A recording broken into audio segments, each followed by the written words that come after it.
అన్నమయ్య జిల్లాలో ల్యాప్టాప్ చోరీలకు పాల్పడుతున్న వ్యక్తిని రాయచోటి పోలీసులు అరెస్ట్ చేశారు. అతని నుంచి 15 లక్షల విలువైన 23 ల్యాప్టాప్లు, 21 ల్యాప్టాప్ ఛార్జర్లు, ద్విచక్ర వాహనం స్వాధీనం చేసుకున్నట్లు జిల్లా ఎస్పీ ధీరజ్ తెలిపారు. ఈ నెల 13న సంబేపల్లి మండలం గుదియవాండ్లపల్లిలో ల్యాప్టాప్ చోరీ చేశాడనే ఫిర్యాదు మేరకు కేసు నమోదు చేశామన్నారు. రాయచోటి డీఎస్పీ కృష్ణమోహన్ ఆధ్వర్యంలో దర్యాప్తు చేపట్టగా నిందితుడిని గుర్రంకొండ మండలం కలకడ క్రాస్ వద్ద అదుపులోకి తీసుకున్నామని వివరించారు. గతంలో ఇతనిపై తిరుపతి ఈస్ట్, గుర్రంకొండ పోలీస్ స్టేషన్లో కేసులు నమోదైనట్లు ఎస్పీ వెల్లడించారు. మహిళని ఆపి కత్తితో బెదిరించి ఆమె దగ్గర నుంచి ల్యాప్టాప్ అది దొంగలించడానికి ట్రై చేసిన ఒక ఇన్సిడెంట్ రిపోర్ట్ అయింది. ఆ మేరకు మనం వర్కౌట్ చేసి ఒక నరేష్ అనే వ్యక్తిని మనం పట్టుకోవడం జరిగింది.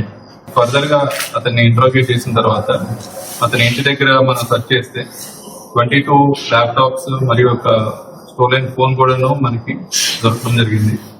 ఇందులో ఇతని మెయిన్ మోడస్ ఆపరెండి వచ్చి బెంగళూరు టు తిరుపతి వెళ్లే బస్సెస్ లో జనాలతో పాటు పబ్లిక్ తో పాటు ఎక్కి వాళ్ళని అబ్జర్వ్ చేసుకొని ఎవరైనా సరే ల్యాప్టాప్స్ కానీ ఫోన్స్ కానీ వాల్యుబుల్ ఫోన్స్ ల్యాప్టాప్స్ పట్టుకొని వెళ్తే వాళ్ళు పడుకొని ఉన్న సమయంలో ఆ ల్యాప్టాప్స్ ని తీసేసి బయటికి నియర్ బై స్టాప్ ఎక్కడైతే ఉంటుందో ఆ స్టాప్ దగ్గర దిగిపోయి ఫర్దర్ గా తిరుపతిలోని వేరే వాళ్ళకి అమ్మడం జరుగుతుంది.